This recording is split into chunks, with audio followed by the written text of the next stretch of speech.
These are my books.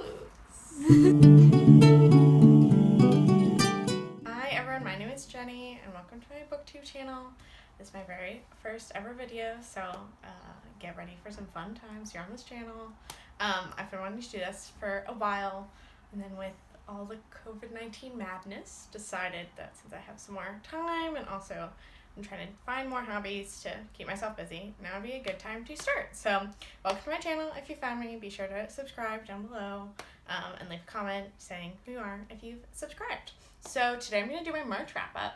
I read 9 books in the month of March, so let's just get into it. So the first book I read in the month of March was What Are We Doing Here by Marilyn Robinson. This book was published in 2018 and is a collection of technically essays, although they're really actually speeches that she gave at a number of universities and seminaries, all around the theme of what are we doing here and talking about present day theology.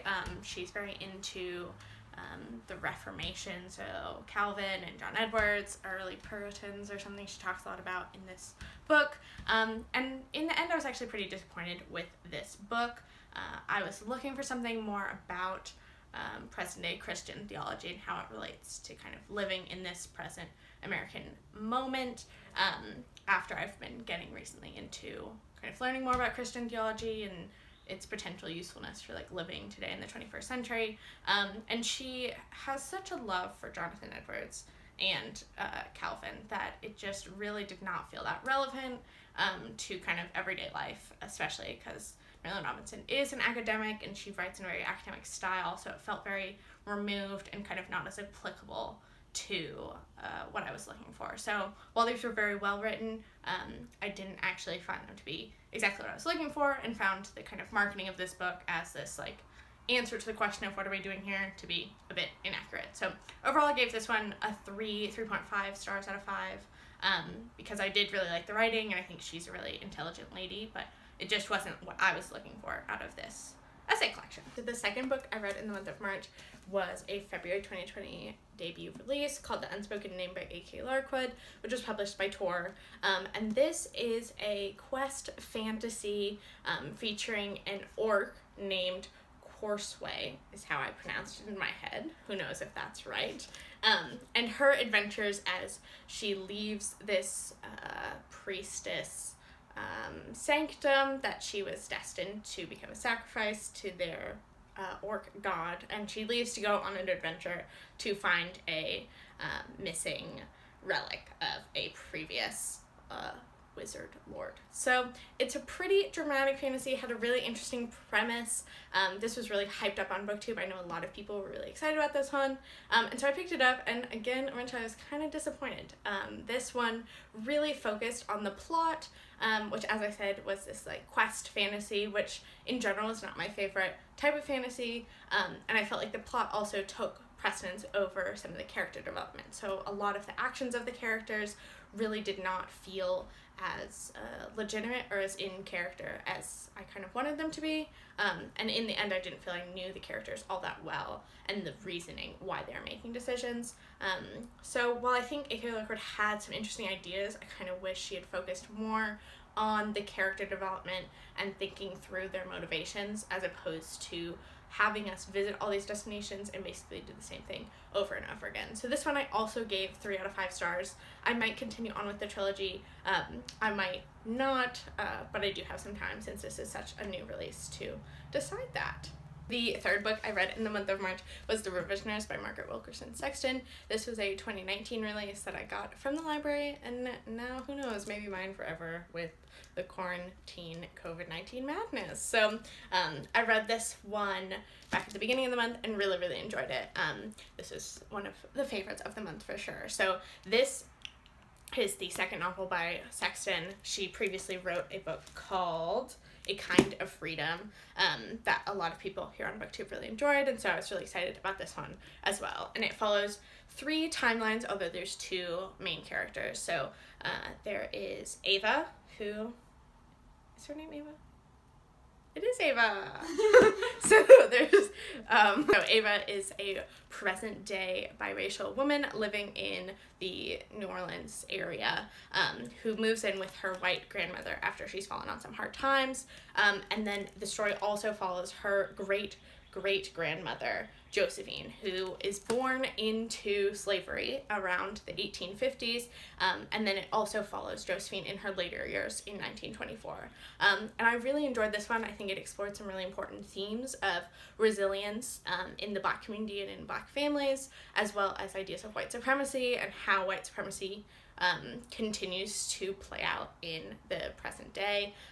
Additionally, I found that Josephine's timelines of being in 1855, 1860, as well as 1924, were both really interesting, kind of underutilized timelines, in my opinion, as that kind of right before the Civil War time during slavery and Jim Crow sharecropping are not very common times that I often read about. So I really enjoyed that Margaret Wilkerson Sexton's choice to include those two timelines in Josephine's story. And yeah, I've really enjoyed this one. I am looking forward to going back to her debut release, as well as reading any future books that she ends up putting out. So the fourth book I read in the month of March is Euphoria by Lily King, and this was another really enjoyable read. This one was published back in 2014. Checking my notes here. Yep, 2014.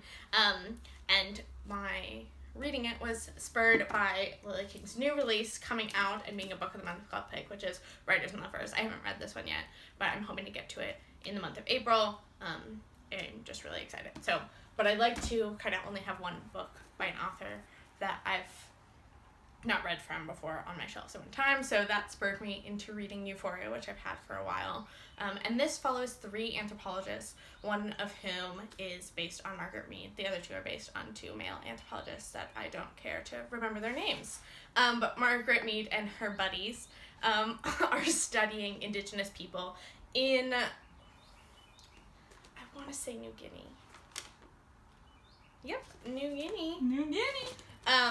In the 1930s, and I think this book has a really interesting commentary on early 20th century anthropology, which if you've taken any anthropology, you know that is a bit of a tumultuous time within the discipline's history, as it was pretty racist. So she talks a lot about kind of the complicated nature of the work they were doing and how these anthropologists were questioning what their work is really about, and there were a lot of interesting quotes from this book of characters reflecting on anthropology really being a expression and academic search of the self as opposed to the other, which I thought was a very kind of post-colonial, more recent modern interpretation of anthropology, and I really appreciated that Lily King went there in this book. Additionally, it also has this romance between kind of a love triangle situation, which I thought was really interesting. For a literary fiction novel, I think that handled it really well. And yeah, I really enjoyed this one. Didn't have too many complaints, except that I did find the ending to be a bit rushed. It felt like everything kind of happened very quickly in the last 5-10 pages. And I'd wish it'd been kind of concluded in a bit more of a satisfactory way. But other than that, really enjoyed this one and excited to read more from Lily King. I think she's going to be an author that I really, really enjoy.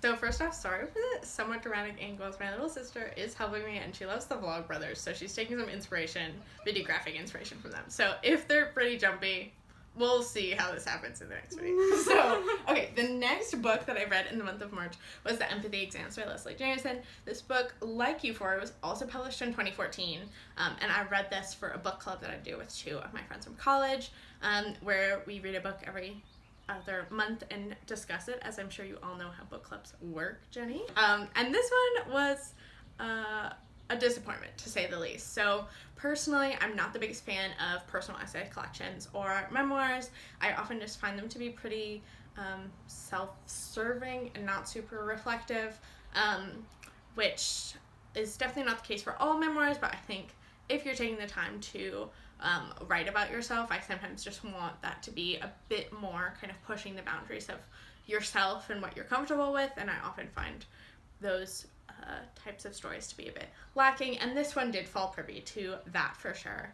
So in this essay collection, Jameson explores both kind of personal experiences she had, narrative journalism, exploring some somewhat more obscure topics, as well as then some philosophical reflections on what it means to be empathetic and kind of how do we express empathy in different situations. There is one essay in here that features narrative journalism quite prominently called The Immortal Horizon, which tells the story of the Barkley Marathons, which is a ultra marathon that takes place in northern Tennessee in the Great Smoky Mountains, that follows the path of the attempted escape of James Earl Ray, who was the assassinator of Martin Luther King Jr., which the fact that the marathon follows his escape route is a little odd. Jameson doesn't go there, so I won't either. But I really enjoyed her ability to describe the feelings of pain and struggle that ultramarathoners feel that helps to fuel them through those races. I thought that was a really interesting essay and probably my favorite of the collection. However, then when Jameson began to focus a bit more on her own personal philosophies, that's where she kind of lost me. So in the next essay, for example, In Defense of Saccharine, Jameson talks about sentimentality in novels and how authors try to draw out this like superficial level of emotion. And as someone who really looks for more sentimental and more nostalgic books, because I think if an author can do that well, that's one of the most challenging things to write about, is write about emotions successfully. I found that Jameson was just completely misunderstanding the point of that and how an author might be able to do that. So there was a lot of kind of frustration there for me about that idea. And then most importantly throughout the essay collection, I really struggled with the question that Jameson doesn't address, but was addressed kind of in my own mind while reading this, of where does empathy come from? Because for me, I think Jameson has lived a very privileged life. That's pretty well established. She has attended 3 of probably the best institutions here in America, if not the world: Harvard for undergrad, the Iowa's Writers Workshop, and then Yale for a PhD. And yet she doesn't ever really talk about her positionality or her privilege and how that kind of impacts her understanding of the world and also understanding of others. And so throughout the essay collection, I was really questioning this idea of empathy stemming from white guilt and privilege versus empathy that stems from a genuine compassion about other people. And I really wish that Jameson had begun to grapple with that and grapple with her positionality a bit more in the novel. And as we said in our book club, this was published in 2014, which positionality was not kind of as common as it is today, but that still was something that was really frustrating to me as a reader in 2020. So this one was only a 2 stars for me. Not a big fan, would not really recommend it. May look into her. She's written another more recent essay collection that came out last fall that I might look into, but I've heard some similar reviews that she continues to struggle with this idea of like privilege and positionality. So we will see if I ever get around to that one, but this one was a no for me. The 6th book that I read in the month of March is Kelly Link's short story collection, Get in Trouble. This was also published around the 2014-2015 time. This was published in the beginning of 2015, I believe, and is a collection of 9 short stories that have these supernatural elements. They're a bit on the kind of more bizarre side, and some of these worked for me and some of these didn't. I think as I'm reading more and more short story collections, I'm realizing that short stories for me do have to be a bit on the shorter side and a bit more hit the nail over the head type of stories for me to really feel an emotional connection to them, given that it's such a short piece of fiction. So these stories, given that there's only 9 and this collection's about 350 pages, are quite long. They're about 45 to 60 pages each, and they go into some odd places, wherein I think Link really encourages the reader to think about conclusions and thematic elements a little more than, as I said, I usually like in my short stories. So these ones were okay for me. I didn't love them, and I didn't feel super compelled to like continue through the collection. So it took me a while to get through these. But I did really like the first essay, or not essay, the first short story, which was called The Summer People. And I also liked The Lesson, which was probably the most like realistic fiction short story in this collection, and one that I just really enjoyed. So I think realistic short stories are kind of the way to go for me, which is always useful, and good to know that Kelly Link is not necessarily an author for me. All right, 3 more to go. So the next one I read was for middle grade March, which is something that happens here on BookTube. If you haven't heard of it, it's where Katie from Life Between Words and Krista from Books and Jams encourage people to read middle grade fiction, even if you are not a middle grade aged person or have middle grade aged people in your life, but just because they're really heartfelt stories that often have kind of really strong emotional and thematic elements to them. So I always like to participate. I've participated the past 2 middle grade marches, and this year was no exception. So for middle grade march this year, I read The Vanderburgers and The Hidden Garden, which is by Karina Yan Glazer. And this is a middle grade series that I picked up on a whim while at the library a couple weeks ago. And this is not the first one. The first one is The Vanderburgers of 141st Street, but the library didn't have that one. And I am a sucker for gardens and community gardens, so I was like, I'll just start with this one. I'm sure it'll be fine. And it definitely was. I think there probably are some kind of background on the family and their neighbors that you get in the first one, but this one is also a great starting point. And this just follows the cutest family living in Harlem. There's 5 of them, although one of them is gone on a summer camp during most of this novel, and their 2 elderly neighbors, as well as their landlord, who is this very reclusive man who, we learn in this novel, has lost his wife and his child in some tragic accident several years ago, so that is part of why he's such a reclusive person. And I just loved how earnest these children are and how much they care about others and want to help others, and I also think the exploration of older people getting sick, and sometimes how that means that a child might realize that an older person in their life that they care about may not live forever, I think is really important, and it would be a really great kind of starting point to a conversation between a parent and a child about kind of getting older and what that means for people we care about. So I think that was a really important part of this story. And I just loved the characters. I can't wait to read the next one. I believe there are 3 out right now and a 4th one coming. So really excited about this one.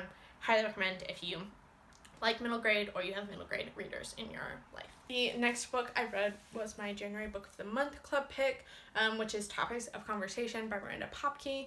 This was a 2020 debut that came out in January, and I enjoyed this one. I find that Book of the Month usually picks pretty good literary fiction, so I often try to pick it, especially if I haven't heard about it before, and this one was pretty good. So it features an unreliable, unnamed narrator through a series of conversations. So each chapter or almost short story begins with a place and a date, and then basically follows a conversation that the narrator has either kind of in her own mind or with another person, like a friend or her mother or anything like that. I will say the one thing about this novel is that it does sometimes feel like interconnected short stories, and that there's not a steady plot throughout the novel. However, it doesn't have quite the magic of interconnected short stories that allows the reader to discover how these characters are connected from one story to the next, because we are following the unreliable narrator through the entire story. Additionally, it does deal with some really interesting themes of kind of what it means to be a woman. So there's discussion of motherhood, there's discussion of sexuality and relationships, as well as kind of substance abuse, like particularly alcohol. So there's some really interesting stuff happening here. I kind of wish it had a bit more of a plot, just because it felt very passive in terms of these events happening to the narrator, often because she's, someone is explaining to her something that happened to them, or she's explaining an event in her life to us kind of retrospectively. So overall, it was a really enjoyable debut. I don't know if it will stick with me forever, but I am excited to see what Miranda Popke does in the future.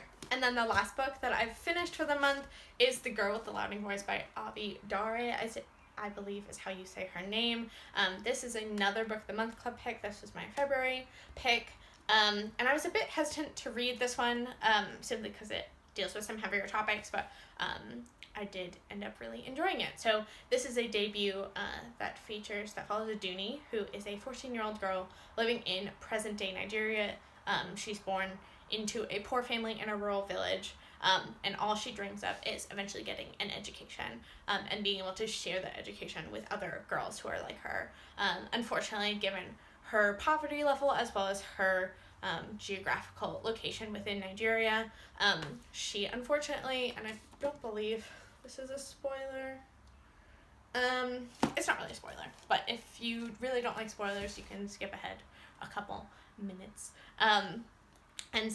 Unfortunately, Aduni is like sold into a child marriage, and then she is sold as a house slave to a woman in Lagos. So Aduni goes through a number of very tumultuous, traumatic events in her life, but continues to persevere through wanting this education.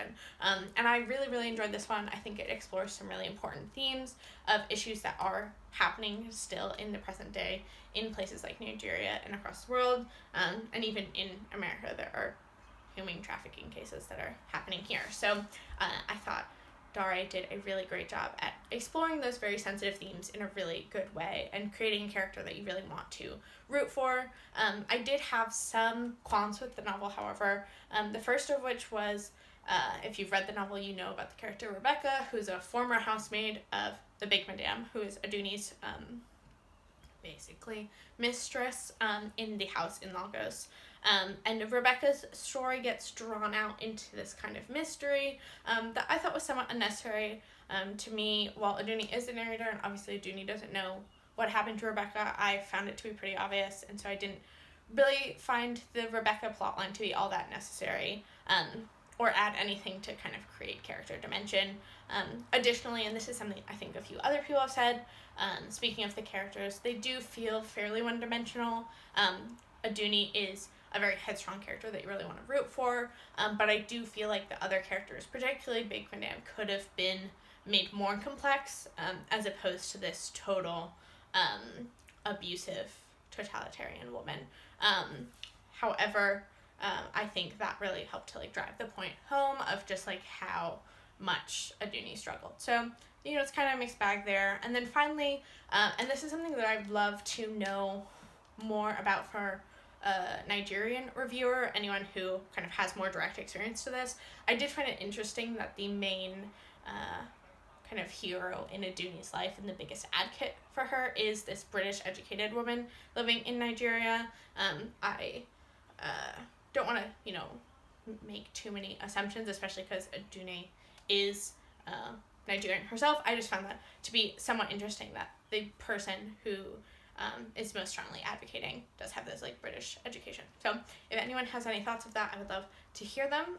But otherwise, I did really, really enjoy this book, and I'm excited to see what Abby Dare is able to write next. And there are two books that I'm currently reading. It's the 29th of March when I'm filming this, but they're both pretty chunky, so I'm not sure I'll be able to finish either of them before the month is over. The first of which is The Heartbeat of Wounded Knee, Native America from 1890 to the present. I got this as a Christmas present and have been really excited to read it.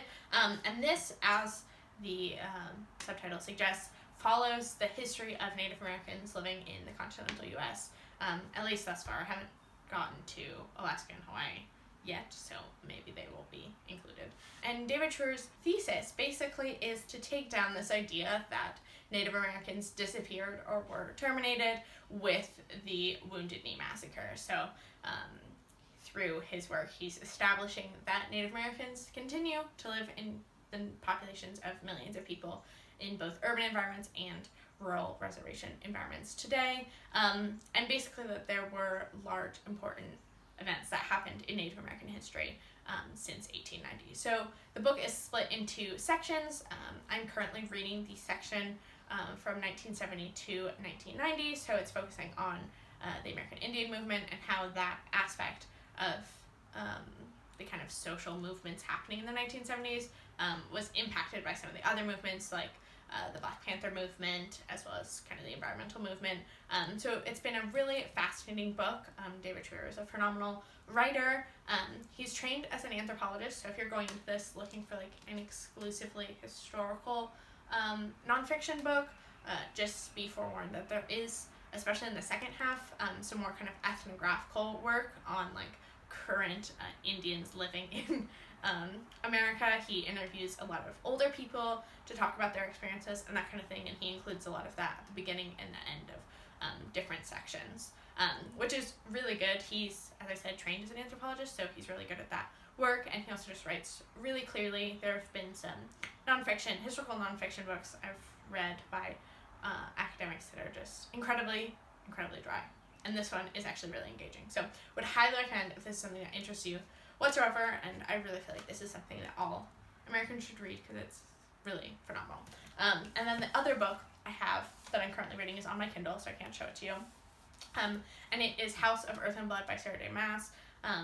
I read pretty widely in my life, and nothing really feels much like a guilty pleasure, with the exception of YA fantasy, specifically Sarah J. Maas, because these are the silliest books in the world, but I love them. So I read the Court of Thorns and Roses books back in like 2017 or whenever they were really popular, and just got really into them. So then when this one was coming out, I thought I would have to read it. And this one follows a man who's an angel named Hunt, and Bryce, who is a half-fae. If you know Sarah J. Maas, you know that she loves the fae. And they are trying to solve a crime together. I don't entirely know how to explain it, except that they live in this very modern city within the like fae world, and there's a variety of different magical creatures, including, as I said, angels, there's demons, there's werewolves, there's witches, and there's fae, and they're all living together. And there is this magical demon being that is killing a bunch of people. And eventually, Hunt and Bryce are going to get together, probably, but I'm 30% of the way through. Like romantically? Yes. Okay, cool. But it's been moving pretty slowly, but I'm enjoying it. I'll talk about that one more in my April wrap-up when I finish it.